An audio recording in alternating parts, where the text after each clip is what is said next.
독종 제9화 독한 종목 진단이 시작됩니다. 더운 여름에 찾게 되는 시원한 팥빙수처럼 시원한 토크로 오늘 찾아왔습니다. 독종 9번째 시간, 지금 출발합니다.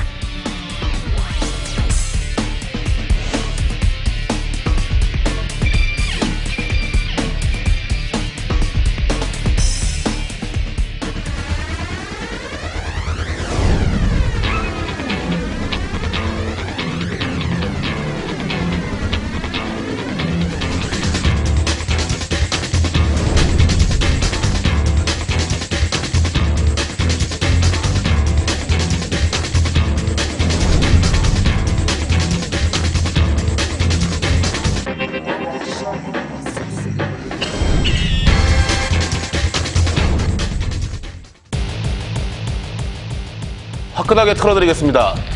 독하게 씹어드리겠습니다. 유쾌하게 털어드리겠습니다. 독한 종목 진단 독종 제9화 함께합니다. 안녕하세요. 예, 안녕하십니까. 안녕하세요. 네, 반갑습니다. 굉장히 화사하시네요. 네, 감사합니다. 네, 두 분이. 오늘 화이트, 컨셉이 그렇게 됐어요. 블랙 앤 화이트. 너와 나 이건가? 근데 이런 지금 리허설이죠? 네, 이제 갈게요. 네. 블랙 앤 화이트. 저희는 화이트예요. 밝고 약간 블랙 잘 어울리세요. 조용구 전문가님. 그런가요? 원래 젊은 층은 네. 블랙 계통이 잘 어울리는 거예요. 저는요. 이제 30 넘었잖아. 다 어울리나? 자, 이번 주 일주일 동안 좀 바쁘게 지내셨어요? 어떻게 지내셨어요? 뭐 그냥 평상대로 지냈죠. 뭐. 아, 그러셨어요? 네. 근데 이번 주가 이제 옵션 만기일이 있어가지고 네. 다들 긴장을 했었는데 의외로 조용하게 끝난 옵션 만기일이 아니었나 그렇게 보여집니다. 그러셨군요. 조영구 전문가님은요? 네, 저야 뭐 늘 바쁘고요. 늘 바쁘세요? 네, 잠을 거의 못 자고 살고 있습니다, 거의. 그러세요. 수익도 많이 내셨고요. 네, 많이 봤습니다. 아, 그래요? 멋있습니다. 네. 자, 그러면 오늘도 9번째 시간 여러분과 함께 할 텐데요. 주말의 예능 프로그램보다 독종 보시면 좀 더 유익하고 알찬 시간 보낼 수 있지 않을까 생각합니다. 오늘도 사연 듣고 종목 진단 또 꼼꼼하게 도와드릴게요. 첫 번째 사연 주세요. 안녕하세요. 남편 몰래 주식 투자를 하고 있는 50대 주부예요. 그 현대건설을 작년 9월에 6만 1,000원 40% 매수해서 보유 중이에요. 20년지기 친구 추천으로 사게 됐어요. 근데 길게 갖고 갈 생각은 전혀 없었거든요. 근데 어떡해요. 그동안 주가가 너무 안 좋다 보니까 본의 아니게 1년 가까이 갖고 있어요. 가족들 몰래 주식하니까 주가가 휘청휘청할 때마다 속으로 얼마나 끙끙 앓았는지 몰라요. 정말 지난달까진 정말 힘들었어요. 이번에 정부 정책 때문에 이게 좀 호재로 작용해서 현대건설 다시 힘을 내지 않을까 싶은데 사실 따로 빚을 내거나 하진 않았어요. 근데 딸아이 결혼자금이랑 노후생활비로 틈틈이 모아왔던 그 통장 깨가지고 투자했기 때문에 마음고생이 너무 심했습니다. 지금 차트를 보면 제가 샀고 나서 막 오르던 그때랑 비슷한데 또 겁이 나요. 이 종목으로 제 살림살이에 보탬이 좀 될 수 있을까요? 또다시 마음고생하기가 너무 끔찍해요. 도와주세요, 전문가님들. 우리 첫 번째 시청자님 현대건설 갖고 계십니다. 남편 몰래 주식 투자를 하고 계시대요. 우리 전문가님들. 저는 이분은 천만 다행인 것 같습니다. 네, 네, 어떤 면에서요? 왜냐면은 오랜 기간 들고 있어도 회복이 되는 주식이 있고 지금 나락으로 떨어지는 주식들도 굉장히 많이 있거든요. 화학이나 정유주들 같은 경우도 그렇고 조선주들 같은 경우 거의 지금 뭐 나락을 떨어지고 있고 IT 부품은 뭐 고점에서 40% 50% 4분의 1 토막 뭐 5분의 1 토막 인터플렉스 같은 경우에는 뭐 말하기 힘들 정도로 엄청난 급락이 보였는데 다행히 현대건설을 좀 들고 있으신 상황에서 시간이 지나서 좀 회복을 해주고 있고 지금 상황 자체가 그렇게 나쁘지가 않습니다. 현대건설 자체가. 네. 그러다 보니까 저는 좀 천만다행이라고 이렇게 표현을 할 수 있을 것 같아요. 그래도 좀 주가가 3주 만에 3주 동안 좀 많이 올라온 편이잖아요. 왜 이렇게 그래도 올랐는지 어떤 호재가 있고 어떤 부분이 좀 긍정적으로 작용했는지 알고 싶거든요.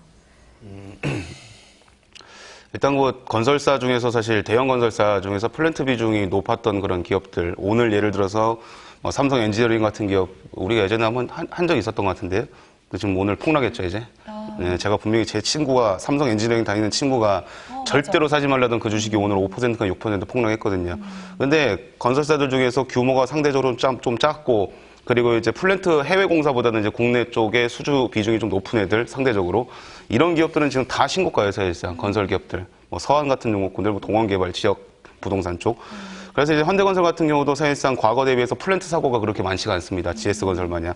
그러다 보니까 아까 김종수 전문가님과 저도 동일하게 현대건설을 들고 있다는 건 차라리 굉장히 다행이라고 생각을 하고 그리고 왜 그러면 올라가는가. 지금 해외 쪽에서도요. 최근에 이 알코아 기업, 알코아 알루미늄 만드는 그 회사가 실적 발표를 잘 보면은 우리나라도 그렇지만 이제 중국도 그렇고 미국 같은 경우도 그렇고 건설과 주택 경기가 좀 개선될 거로 일단 전망을 하고 있고 알루미늄 들어가는 분야 중에서 가장 좀 성적이 좋을 만한 분야를 건설 쪽하고 항공 운수 쪽으로 좀 뒀어요. 자동차 쪽하고 다음으로. 그런 점을 봤을 때 이제 해외 쪽에서도 건설 쪽이나 이쪽 뭐 주택 경기라든가 이런 것들이 개선이 될 가능성이 있는 거고 국내에서도 점진적으로 이 규제 완화 때문에 좋아지지만 해외 쪽에서도 점진적으로 잘 풀릴 가능성이 좀 있는 거죠. 그래서 지금 현재 주가가 다른 경기 민감주들은 좀 어렵게 움직이지만 건설주는 기술적 반등이 일단 전개가 되고 있는 것 같습니다. 야정근 전문가님은요? 우리 시청자님이 지금 중요한 원칙 하나를 어기셨어요. 남편 몰래 하셨다는 거. 그죠? 비자금 형성을 하려고 하다 이제 걸린 거거든요, 이게. 네. 그죠? 그 다음에 또 잘못한 게 뭐냐면은, 딸내미 결혼자금이란 말이에요. 그죠? 딸아이 결혼자금. 생활비, 노후 생활비란 말이에요, 지금. 보통 남편 몰래 투자하시는 분들이 좀 주식 투자를 잘 하시나요? 걸리면은 이거는 이혼감이라니까, 요즘. 아, 그래요? 왜 아내 몰래 주식 투자하는 남편분들도 많이 계세요? 제가 좀 조사 결과를 하나 가져왔어요. 캘리포니아 어떤 주립대 교수 2명이 좀 흥미로운 연구를 했는데요. 아내 몰래 주식 투자를 하는 남편들이 더 수익률이 안 좋대요. 아내가 알고 있는 남편들보다. 그러니까요. 조사 결과로 들어왔는데 그런데 이건 반대의 경우거든요. 남편 몰래 투자하는 경우. 이것도 마찬가지니까. 어떨지 참 궁금하네요. 그렇지. 걸리면은. 조사를 한번 해봐야겠어요. 집안 난리 날 텐데. 그래요? 제가 봤을 때는 이게 몰래 한다는 얘기는 네. 불안해요. 심리 자체가. 수익 나면 다행인데 그렇지 못하게 되면은 그게 생활에 다 묻어나게 되어 있거든요. 네. 그럼 더 쫓기게 될 거고. 그래서 결과는 그렇게 좋지는 않을 것 같습니다. 짜증나고. 네, 반찬 가지수가 달라져. 이 분명히, 이분 작년에 6만 원에 물려가지고 이게 쭉 5만 원대까지 떨어졌거든요. 네. 분명히 가지수가 10개에서 한 2개로 줄었을 거야. 그러면 성질나는데 누가 밥하게 생겼어, 지금. 진짜 반찬이 줄어들으면 부인이 주식 투자하고 있나? 이런 거 손해를 아니지, 보고 이제 있나? 남편들은 이런 그러면은 걱정한다. 나이가 50대잖아요. 네. 50대 이상 남편들은 그냥 밥 차려주고 그걸로만 황송한 거야. 아, 그래요? 기러기 아빠. 지금 어디서 밥 투정을 해? 죽고 싶어. 근데 이분 주식이 40%인데 설마 이 비중 40%가 다 이건 아니겠지?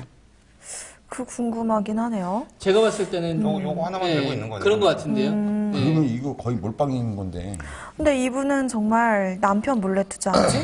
20년 지기 친구 추천으로 샀는데 손해보고 좀 그래도 전망이 좋다고 했나? 그러니까 이분은 그럼 우리 네. 시청자님은 뭐가 네. 문제냐면 남편 몰래 하셨다는 게 스스로가 코너에 몰린 거란 말이에요. 남편 잃고 친구 이러면 그렇죠. 안 되는데. 또 친구. 우리 조인우 전문가가 제일 싫어하는 거 친구 추천.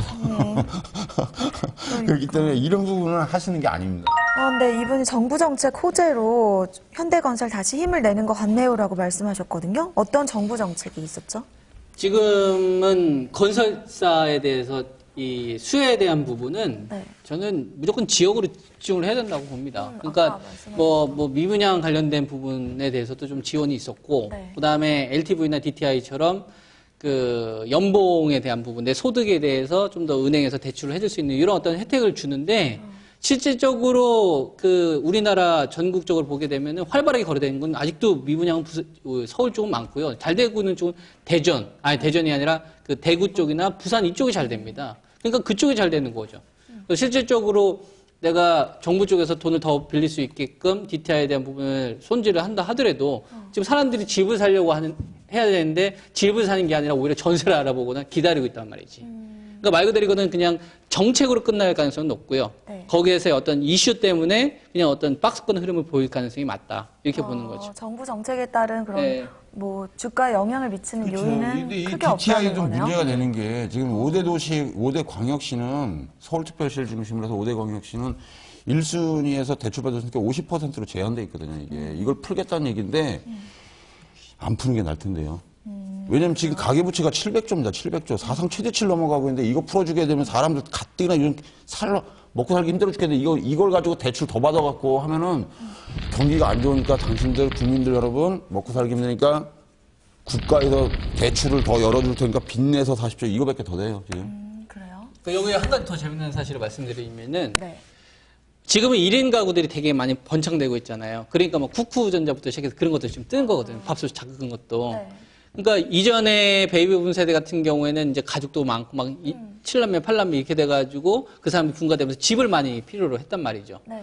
그렇기 때문에 집에 대한 수요가 되게 많았었어요. 근데 지금은 그렇지 않습니다. 아기도 잘 안 낳아요. 그러다 보니까 집을 살려고 하는 사람들이 상대적으로 떨어지고 그 다음에 연령대가 있으신 분들 같은 경우에는 소득 자체를 집을 담보로 해서 그 돈을 빌리거든요. 이게 영목 기준으로 집을 맡기고 매달 100만 원, 150만 원. 그러니까 집에 대한 공급은 많아지고 이걸 찾으려고 하는 수요가 뚫어지게 되니까 시장에서 있는 사람들은 대기를 하고 있는 거죠. 그러니까 저는 LTI나 DT를 푼다고 하더라도 이거는 저는 전국적으로 확산되기 힘들다고 보고 있고 철저히 지방으로 압축되게 된다. 지방은 틀려요. 땅값 차이가 있기 때문에 네. 서울에서 한 뭐 예를 들어서 평당 한 2,500만 원, 3,000만 원 하는 거를 대구 쪽 가게 되면 한 1,200만 원이나 한 800만 원이 떨고 버려요. 서안이나 화성산업 같은 경우. 그러니까 그쪽 분양이 잘 되는 거예요. 예전에 화장품 광고 문구 중에서 깨끗하게, 밝게, 자신있게 이런 거 기억나시죠? 근데 이렇게 자세히 아, 자신있게 분위기가 좀 침침해서 중구전문가 결론이 표정 안 뭐예요, 좋은데 그래서? 근데 뭔가 이렇게 친환경적인 거, 그리고 깨끗하고 맑고 이런 추세가 요즘에 건설지에서 친환경 아파트 좀 추세라고 하는데 분위기 전환하고자 잠시 이야기 나눠봤어요. 조용구 전문가님 이야기 들어볼까요? 그래서 결론을 내면 되죠, 이제. 네, 결론 내죠. 비슷하네요, 다 의견이. 네. 주도주가 아닌 건 분명하고, 사실상. 국내에서 규제 풀어야 수요가 실질적으로 있어야죠. 돈이 없는데.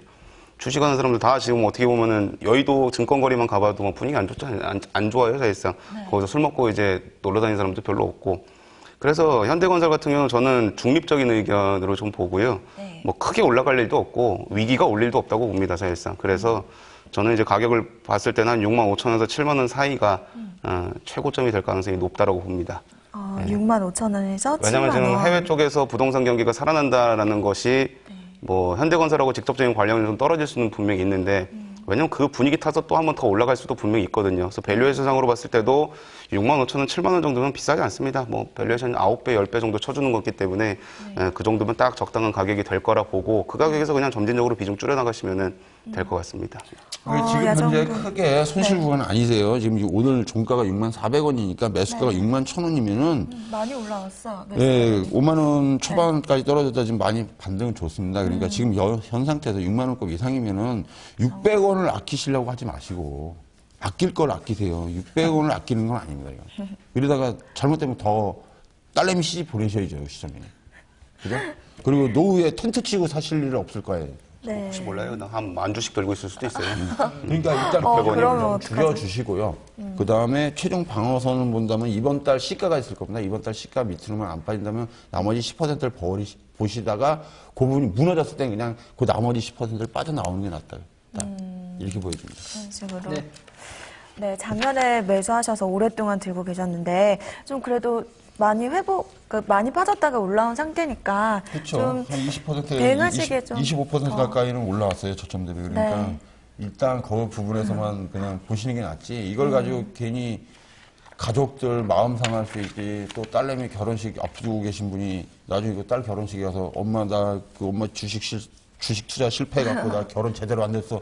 이러면 그 한을 갖다 어떻게 끌고 가려고 그래? 그러니까 막 조마조마하셨을 것 같은데 그동안 그러니까 발 뻗고 사시는 게 일단 네. 주식이든 투자는요 시청자 여러분들이 잘 아셔야 될 게 주식 투자는 마음을 편하게 하셔야 돼요. 마음이 불편하면 세상 천지 우리가 주식을 투자하는 이유는 그거잖아요. 돈을 벌어서 행복하게 살려고 하는 거지 개고생하려고 하는 건 아니거든. 네. 근데 다들 보면 개고생을 하려고 그래요. 마음 편하실 것 같아요, 이제 이 네. 방송 보시고. 네, 우리 세 분의 전문가님들이 또 정확하게 진단 도와드렸습니다. 우리 시청자님 참고해 보시길 바랄게요. 자, 다음 종목 넘어가도록 하겠습니다. 자, 다음 종목 군요. 한국가스공사예요. 그런데 연기를 지금 해야 된다고 하네요. 연기 만들었어 지금. 네, 지금 한 40, 50대 여성분께서 문의를 주셨어요. 한국가스공사. 그리고 증권사 직원에게 또 모든 걸 다 맡기시나 봐요, 이분께서. 그래서 증권사 직원 역할이 필요할 것 같고요. 또 제가 사모님 역할로 해서 연기를 시작하도록 하겠습니다. 자, 네, 좀 우아하게 해야 될 것 같은데요? 안녕하세요. 저는 인터넷도 잘 할 줄 모르고 또 나이가 좀 있다 보니까 그냥 증권사 직원이 좋다고 하면 직원을 믿고 매매하는 투자자입니다. 아, 사모님 안녕하세요. 김대리입니다. 한국가스공사 오늘 들어가려고 하는데 아주 좋아요. 외국인 수급도 좋고 또 많이 빠져가지고 지금이 기회입니다. 아, 그런가요? 그럼 좀만 넣어볼까요? 10% 정도? 아이, 10%가 뭐예요? 제가 봤을 때 한 20% 정도 들어갔어도 괜찮을 것 같습니다. 아, 정말 그런가요? 그럼 좀 더 담아볼까요? 15%? 좋습니다. 오케이, 콜. 그러면 지금 당장 주문하겠습니다. 그리고 한 일주일은 올랐습니다. 65,000원 언저리까지 가더니 그 이후로 쭉. 아니, 김대리님, 한국가스공사 어쩐 일이래요? 아, 화를 내시고 이 종목 요즘 증권사에서도 좋게 보고 있으니까 자 가만히 기다리면서 저만 한번 믿어보세요. 최근에 가스 요금 인상 이슈도 있고 잘 될 겁니다. 오른다고 말은 그럴싸하게 하는데 저는 통 신뢰가 안 가네요. 지금이라도 정리하면 좋을지 아니면 기다려야 할지 막막합니다. 도와주세요. Help me. 자, 여기까지입니다. 연기 네, 연기력들이 나날이 갈수록 네, 좀 늘고 있어. 어려운 연기였어요. 오늘은 네. 좀 고난이도였던 것 조영구 같아요. 전문가도 굉장히 잘했어요. 네. 이게 이러다가 나중에 저 그쪽으로 완전히 진출하는 거 아닌가 몰라. SM에서 연락 오겠어 둘. 아, 그래요? 네. 기다리겠습니다. 자, 한국가스공사 공기업이죠, 이 회사는. 예. 자, 오늘 58,500원에 마감을 했고요. 매수하신 지 한 3개월 정도 되신 거 근데 이거 같네요. 가스 요금 인상 이슈가 뭐예요? 근데 저는 이걸 모르겠던데 인하하지 않았나요? 1% 정도? 그러게요. 저는 인하했다고 인하한 7월부터. 걸로 알고 있는데 왜 네. 인상 이슈도 있다고 아. 김대리님 그때 그냥 그런 어떤 그 네. 소문이나 그걸 보고서 얘기를 했겠죠. 이름이 근데 김대리예요? 그러게요. 아이,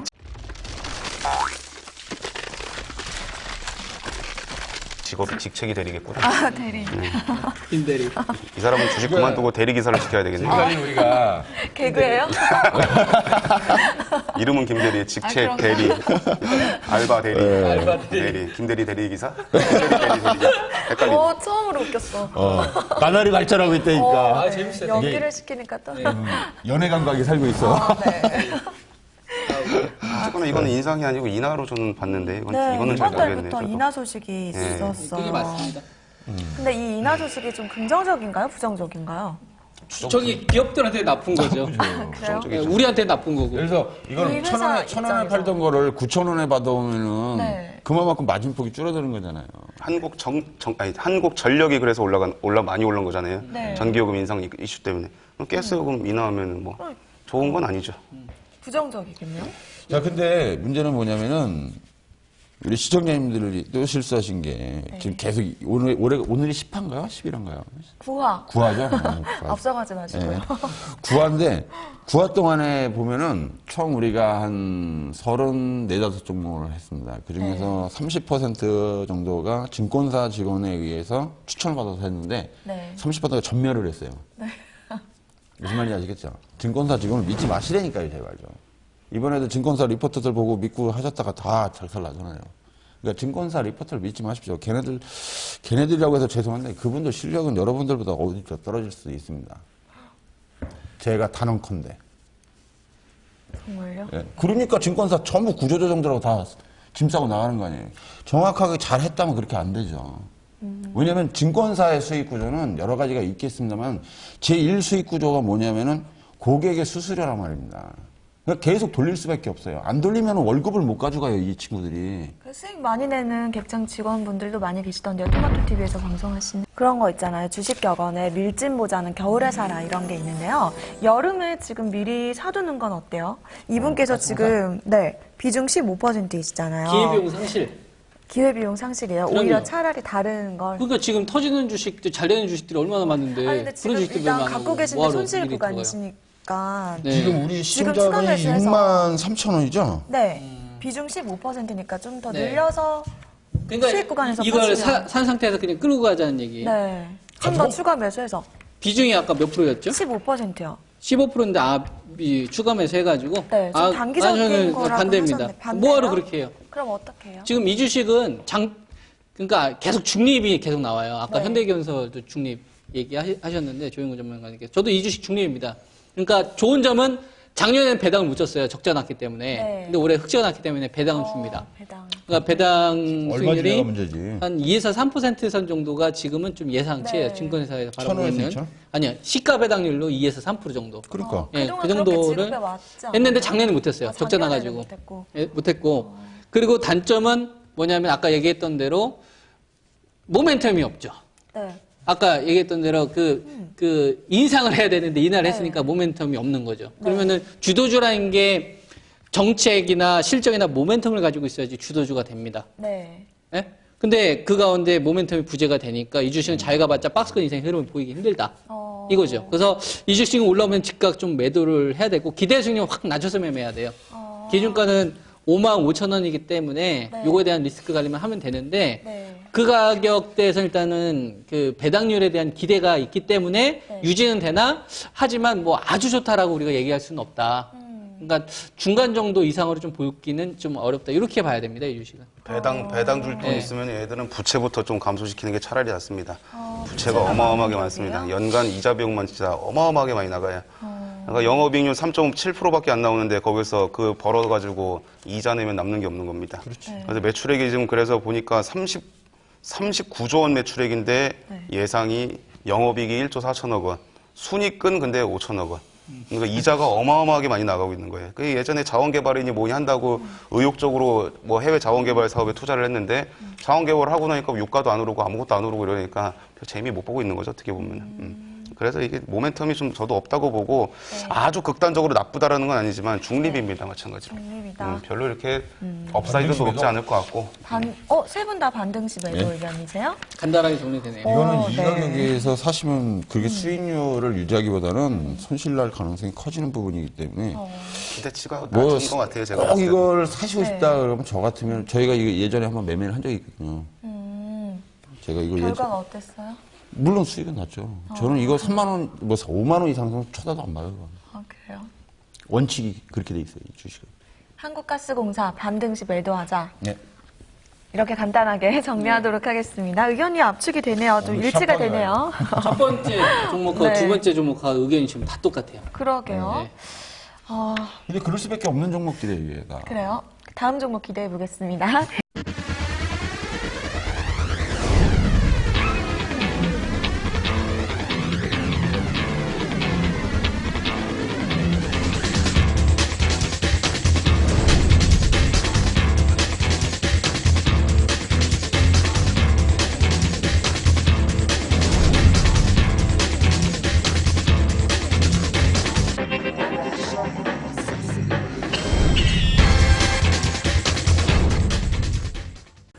안녕하세요.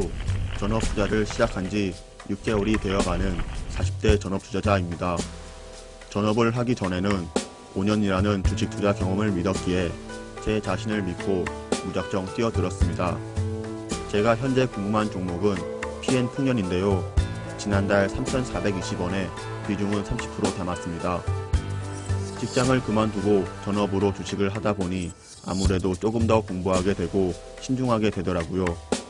PN 풍년, 사실 최근 급격하게 오르고 수익 중이긴 한데 밥솥대장 쿠쿠전자도 곧 상장된다고 하고 그럼 같이 잘 갈 수 있지 않을까 하는 나름 판단이 들어 보유 중입니다.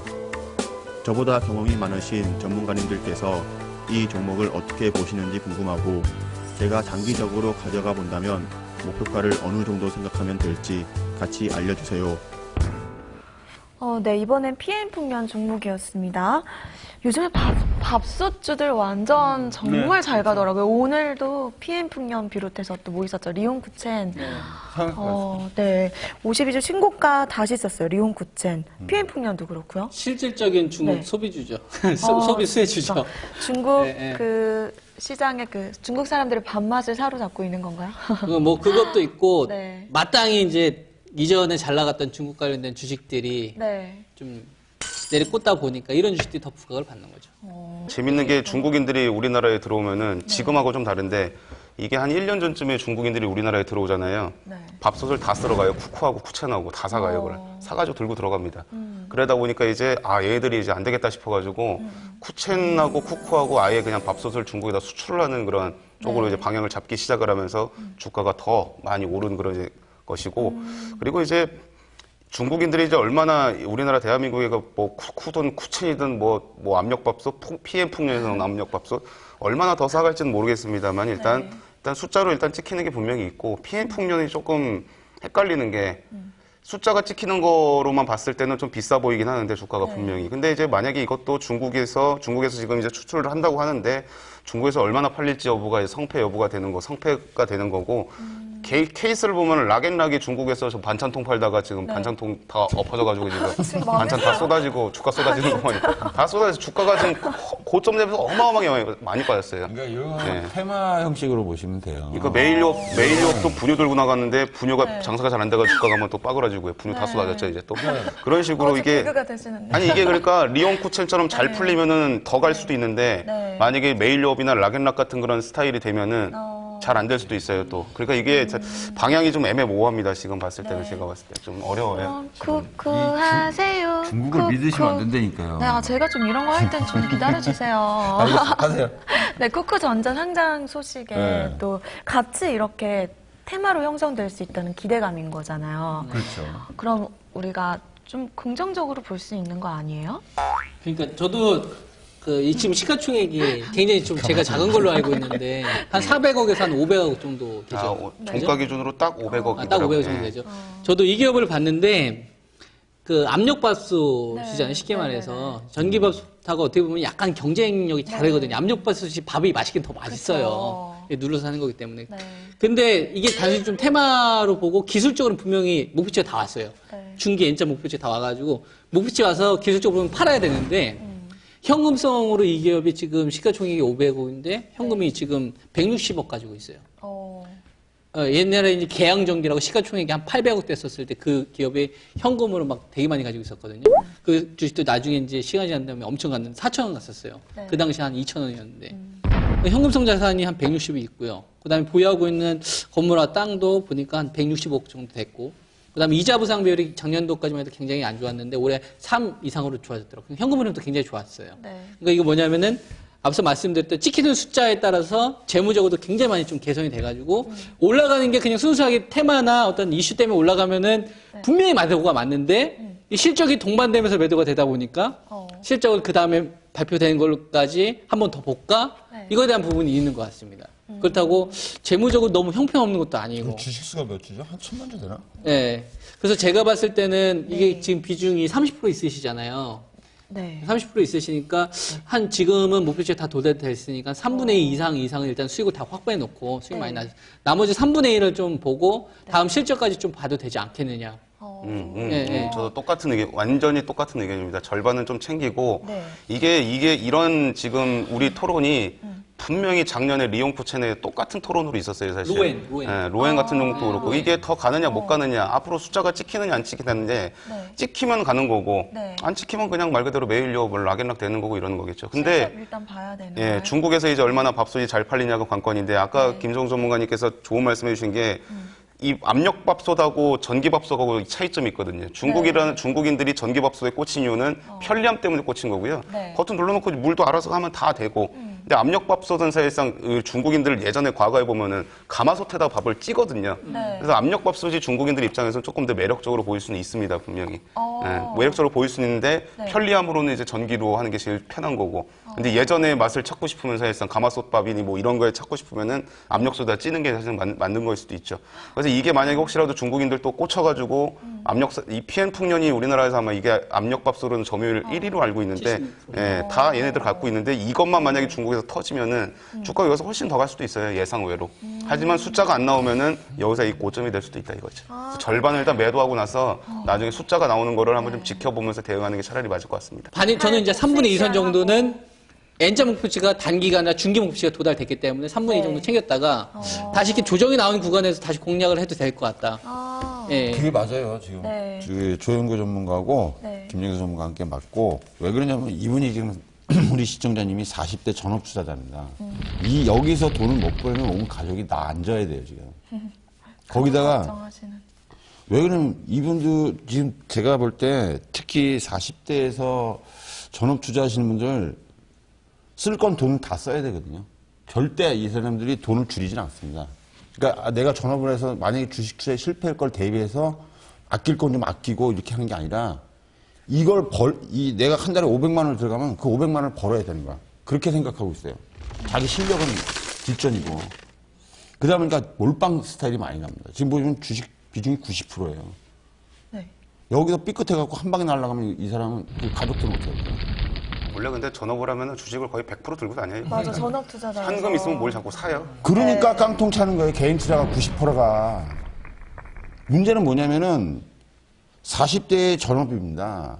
그러면은 가족들의 생계도 목숨을 걸고, 물론 목숨을 걸고 하시겠지만 만약에 하나 실패했을 경우에는 그 가족들 얼굴 어떻게 보시려고 그러세요, 다들? 그러니까 제가 부탁드리고 싶은 주식을 90%를 가지 마시고 이 90%의 금액이 얼마인지 모르겠습니다. 생활비 1년치를 먼저 띄워놓으세요. 생활비 1년치를 먼저 와이프한테 주고 그 나머지 갖고 승부를 거십시오. 그러면 1년 동안 마음의 여유는 있잖아요. 그 중에 한 번이라도 실패해서 다시 일어날 수 있는 기회는 있는 겁니다. 와이프가 연봉 한 1억이고 2억이고 막 그런 거 아니에요? 그런 거 아니에요? 여유 있게 그냥. 만약에 그렇지 않았을 경우에는 갈라서요, 진짜. 예를 들어 이게 전 재산이고 이걸 여기서 벌어갖고 한 달에 500씩을 갖다 가족한테 줘야 된다는 그 압박감, 그 강박관념, 그걸로 인해갖고 더 페인됩니다. 그러지 마시고 생활비를 1년치를 띄워주십시오. 네. 그러면 1년 동안 여유가 있지 않습니까? 그 나머지 갖고 1년 동안 하시다 보면은 손해가 좀 나더라도 버틸 수가 있는 거고 다시 회복할 수 있는 시간적인 여유를 충분히 갖는 거예요. 근데 그렇지 않고 여기서 순수하게 1억을 가지고 매달 500만 원씩을 찍어야겠다고 한다면 5% 수익 났을 땐 좋아요. 손절도 할 거 아니에요, 한 번은. 네. 근데 연속으로 2달 손절했어. 그럼 1,000만 원 날아가는 거야. 네. 우리 조영구 전문가님은 혼자 사시니까 또 1인용 밥솥을 쓰시는지도 궁금하고, 야정구 전문가님은 뭔가 죄송해요, 또 기러기 아빠니까 밥 어떻게 드시는지 궁금하고, 신혼이시잖아요. 네. 또 어떤 예쁜 밥솥을 쓰시는지 밥솥은 궁금한데. 이쪽 친구한테 그러는 게 낫지. 아, 그래요? 신혼에는 보통 어떤 저는 밥솥 쿠쿠 써요? 씁니다. 쿠쿠 네. 하세요. 저희 집은 쿠첸입니다. 쿠첸이에요? 리온 쿠첸? 전 압력밥솥도 있습니다. 오, 두 개 둘 다 있어요. 요리 오, 진짜 잘해요. 잘하는데. 와, 요리도 직접 예, 요리 해드세요? 진짜 잘해요. 잘 깜짝 먹어요, 놀랐어요. 저는요. 아, 네. 정말요? 안 사 먹습니다, 잘. 자격증이 있으시잖아요. 진짜? 예. 한식 조리 기능사 자격증 있어요. 아, 진짜요? 네, 먹어봤습니다. 대박. 웬만한 음식점보다 훨씬 더 맛있게 해요. 주문하려고 나중에. 사람 그래요? 얼굴 표현하면 안 된다니까. 네. 아, 진짜? 가끔 이제 이토마토에 있는 몇몇 뭐 소수 전문가 내지는 객장 직원들이 가끔 문자 보냅니다. 밥 해달라고. 아, 진짜? 하트 나도 그리면서. 놀러 갈래. 같이 우리 갈까요? 그것도 괜찮겠네. 네, 한식 요리 자격증. 아마 거절할 것 같은데. 대단하다. 그래요? 왜 나 그런 이미지로 만들어요?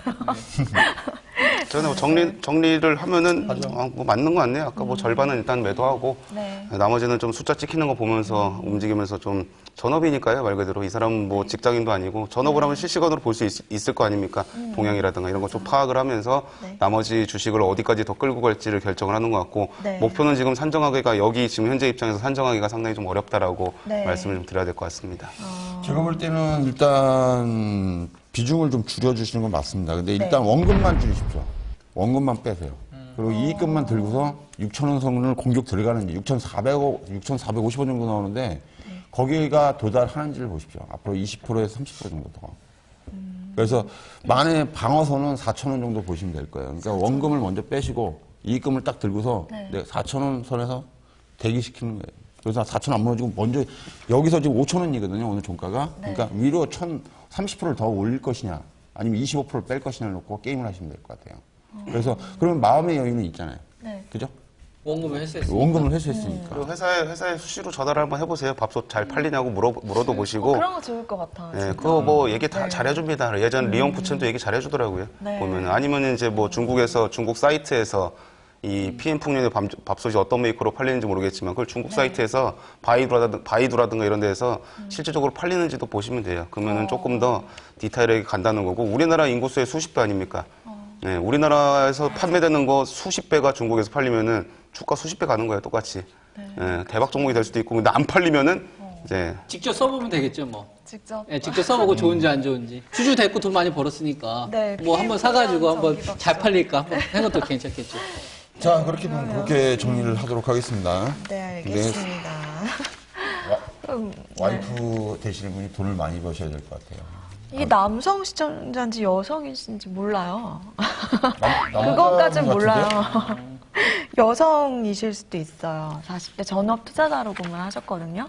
우리 남자- 가족 걱정 남자 많이 아니에요? 하시는. 남자 같은데. 아까 그래요? 남자 목소리가 들렸는데 사연에. 아, 맞다. 남자 그러니까 목소리였지. 이분이 가장 중에 지금 40대는 돈이 막 솔솔 들어갈 때거든요. 네. 애들 학원 가고 그러면 남자야 남자. 압박을 굉장히 그러네, 받을 맞아. 텐데 남자. 더위 다행히 잡자, 맞벌이 부부라면은 뭐 부인이 좀 벌어 오신다면은 네.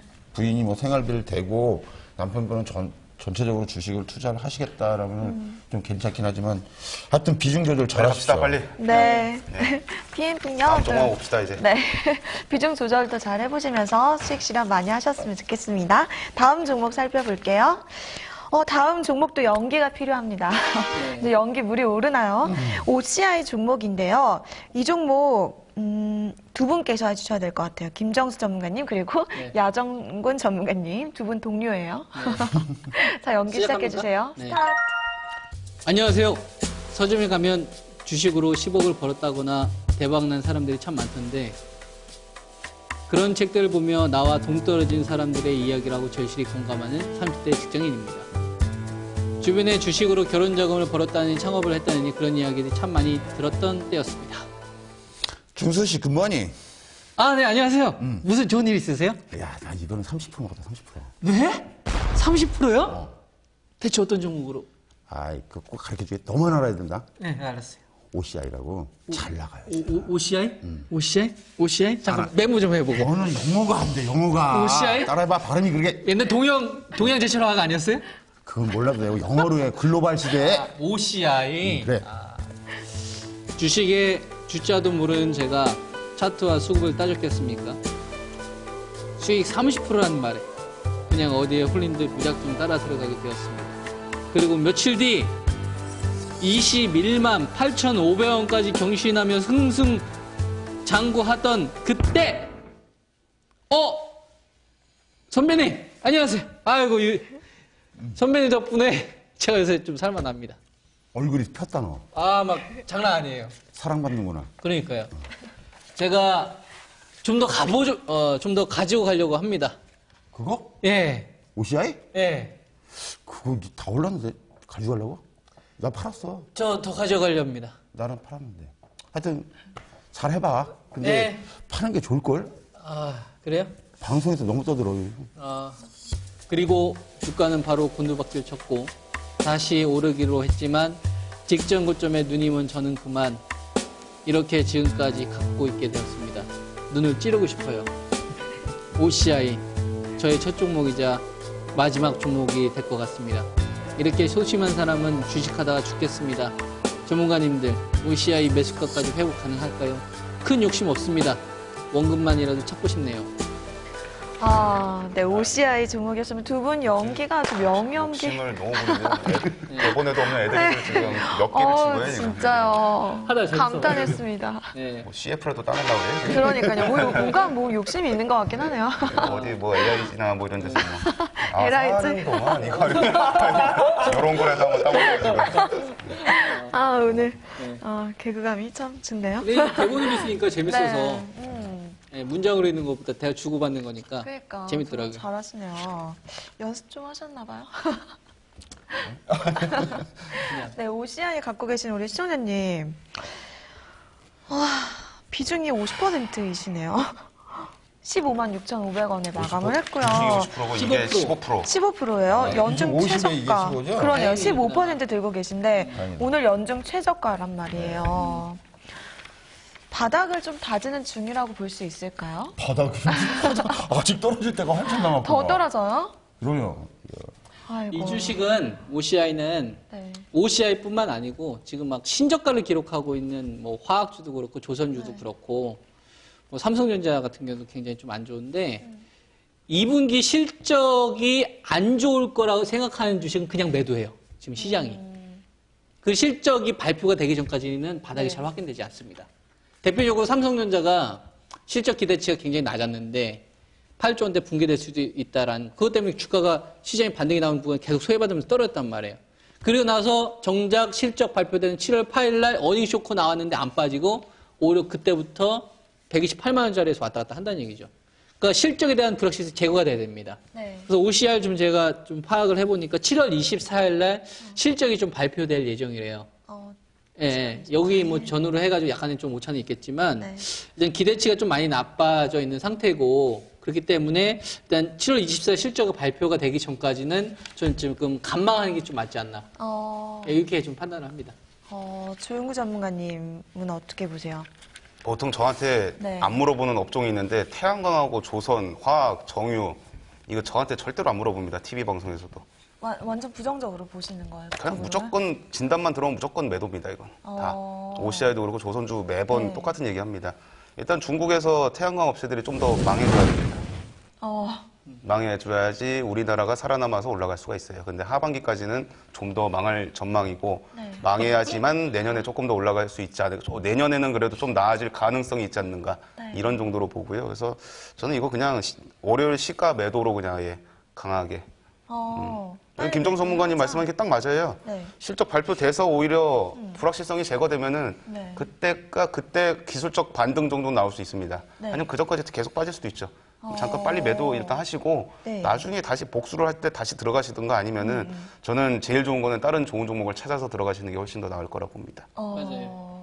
지금 다행히 15% 가지고 있어가지고 다행이지. 네, 이게 네. 만약에 지금 떨어진다고 해서 15% 비중을 가지고 이분이 주식 비중이 지금 50%거든요. 네. 현금이 50% 있다는 얘기인데 이 50%를 좀 단가 낮추려고 지금 계속 매수하다 보면은 단가는 낮아지는데 이 주식이 살아나지 못하게 되면은 보이는 건 마이너스는 적은데 손실 금액은 더 커지는 거예요, 실질적으로. 그렇죠. 그러니까 이 주식은 기준가가 좀 회복되기 전까지는 적어도 실적에 대한 불확실성을 거둔 다음에 전략을 세우시는 게 현명한 겁니다. 끝났네요. 네, 수고하셨습니다. 넘어갑시다. 근데 여정부 전문가님 이렇게 하셔야 돼. 태양광 하면 롤리 풀리 폴리실리콘부터가 생각이 나거든요. 근데 이런 가격에 관해서 주가에 또 어떻게 영향을 미치는지 궁금해요. 문제는 태양광이 그 주목을 받았던 것은 탄소 배출권을 인하고 그걸로 인해서 화력 발전소들이 축소되면서 대체 에너지로 할 게 없으니까 이제 네. 태양광을 쓰겠다고 그래가지고 이게 튼 거거든요. 근데 문제는 여기서 발생하는 게 오바마 대통령이 되고 나서부터 본격적인 세일가스의 생산이 들어가요. 이렇게 되면서 대체 에너지가 생겨버린 거거든요. 근데 지금 태양광을 설치하는 거하고 세일가스를 사용해서 연료로 해서 화학 발전을 했을 경우에는 그게 더 싼 거죠. 지금 태양광 설치비가 더 많이 나오거든요, 지금. 그렇기 때문에 그 메리트를 상실해버린 거예요. 그 메리트를. 그러니까 지금 뭐 중국도 그렇고 미국도 그렇고 세일가스 최대 보유국이거든요. 네. 자기네들이 최대로 뽑아서 쓰게 되면은 태양광 그 비싼 설치비를 들어가면서 하는 것보다 얼마든지 싸게 할 수 있단 말이에요. 지금보다 단가 지금 원유를 안 쓰고도 할 수가 있기 때문에 얘네들이 메리트를 완전히 상실해버리는 거고요. 상황은. 그러다 보니까 추세가 완전히 무너져 내리는 현상이 발생하는 거예요. 그러니까 2011년도죠. 2011년도에 OCI가 무너지시는데 그때가 뭐 세일가스가 본격적으로 생산하는 시점이에요. 또 거기가. 그러니까 얘네가 본격적으로 생산 들어가면서 할 때 아마 2011년도에 아마 미국의 그 태양광 회사가 하나가 망했을 거예요. 그러면서 충격 가는 거거든요, 바로. 네. 왜? 세일가스 뽑아내는데 필요 없는 거거든요. 더 싼 게 있으니까. 그러니까 문제점 거기에서 발생시킬 수 있는 겁니다. 그리고 두 번째는 뭐냐면은 국내적인 측면으로 본다면 이 OCI가 외국인들의 아주 놀이터였어요. 2011년도에 아주 가지고 놀았습니다, 이걸 가지고. 근데 얘네들이 뭘 가지고 놀았냐면 ELS를 가지고 놀았습니다. ELS라는 것은 3년 후에 내가 어쩌한 목표치에 도달하면 내가 이자를 주겠다는 건데 이 ELS를 발행했을 때 2011년도 하반기 발행 가격이 25만 원 정도 됩니다. 25만 원 얘가 51 녹인 구간이라고 해도 손실 들어가는 원금 손실 구간이 한 12만 5천 원 정도 되거든요. 거기까지 때리러 내려가면 한 4천억 정도 날아갑니다, 이거.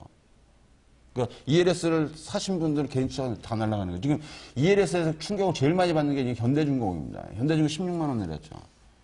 그거 작살났지. 현대중공업 작살났지. 포스코 작살났지. 삼성전기 작살났지. 여기 ELS에서만 뜯겨나가서 외국인들한테 하고 기관들한테 넘겨준 돈이 한 16조 정도 됩니다.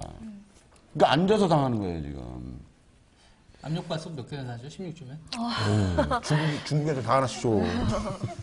그러니까 문제는 뭐냐면은 시청자님 이게 어떤 실적적인 것도 있지만은 여기는 주식시장입니다. 주식시장에 별의별 전략이 필요한 거예요. 그냥 단순하게 호재 재료 하나만 보고 하시는 게 아니라 그걸 갖다 엮어대는 전략을 모든 것을 파악하기 전에는 그걸 단정 지을 수가 없습니다. 그래서 하반기까지는 이 종목이 추가적으로 20% 이상 더 하락할 가능성을 가지고 있는 겁니다. 이 상황 자체가. 네. 예, 12만 5천 원 딱 때리면 녹인 들어가면서 이 OCI 2011년도에 ELS 갖고 있는 분 전부 다 죽어나가는 거거든요. 진짜 OCI 보니까요, 개인 투자자들이 계속 진짜 한 7거래를 연속 순매수하고 있더라고요. 지금 바닥이라고 생각하는 OCI 거겠죠? 가격을 이 OCI가 66만 원일 때 네. 이건 이제부터 죽는다고 한 적이 있거든요. 그때 내가 욕 무지하게 먹었어, 공개방송에서. 아주 막 욕이란 욕은 다 난 평생 떠먹을 욕 다 먹었어, 거기서. 오래 사세요. 오래 살 것 같아요. 근데 문제는 뭐냐면은 우리 시청자님들이 이거 66만 원 딱 찍을 65만 원 찍을 때 딱 생각하는 게 2000년대 데이콤입니다. 그때 데이콤이 난리가 나가지고 66만 원 찍었어요. 그리고 2008년도에 LG 플러스하고 합병할 때 그때 가격이 10,000원대입니다. 그 생각이 뻘떡 나더라고. 그래서 문제는 그겁니다. 어떤 주식은요, 기대 심리에서 플러스 알파가 들어가서 슈팅이 걸려 올라가는 거거든요. 지금 이 66만 원은 그 슈팅에 들어간 부분에 그거에 대한 대가는 톡톡히 치르고 게 되죠. 네. 그럼 그래요, 매도해요. 매도합시다. 내년, 일단 다음에 기회를 노리시는 게 좋을 것 같습니다. 내년 예상 실적 대비해서 PER로 따져도 37배예요, 현재 주가가. 네. 앞으로 더 빠져도 여한이 없는 종목입니다. 얘기 다 듣고 나서 결론이 딱 간단하게 나오는 것 같아요. 네. 저는 매도는 네. 7월 24일 이후 실적 발표되는 거 보고 나서 하는 게 맞다. 일단 다 갖고 있다가 네, 지금 15%의 비중을 가지고서 네. 만약에 다른 쪽으로 매매를 하고 싶다고 한다면 저는 한 절반 정도 내선 가능한데 네. 만약에 매도에 대한 부분을 결정을 하려고 한다면 다 저는 실적 발표 이후에 해도 되지 않을까 그렇게 판단을 합니다. OCI 예전에 쿠팡 사이트에서 팔지 않았었나요? 쿠팡? 마이너스 80% 할인해가지고 판다고. 10몇만 원. 개그야 이것도? 아니, 올라온 적이 있어요. 맙소사. 누가 이게 장난으로 이렇게 진짜요? 패러디해가지고. 아, 진짜. OCI라면, 시원한 여름 한강바닥으로 그냥 뭐, 한강으로 풍덩하실 분 마이너스 80% 할인된 가격에 뭐 판매합니다. 20만 원 해가지고 60만 원 대비해서 이렇게 빠졌다고. 조영구 전문가가 너무 개그 쪽으로 가는데. 아 그러게요. 오늘 좀 뭔가 빚을 좀 바라는데요? 잘 터지는데요. 빵빵 터지는데. 맞네요. 자, 그럼 우리 결론을 내리죠. 우리 시청자 여러분 마음 아프시겠지만 네. 정리 잘 하셔서 저희 세 사람의 의견은 합산된 것 같습니다.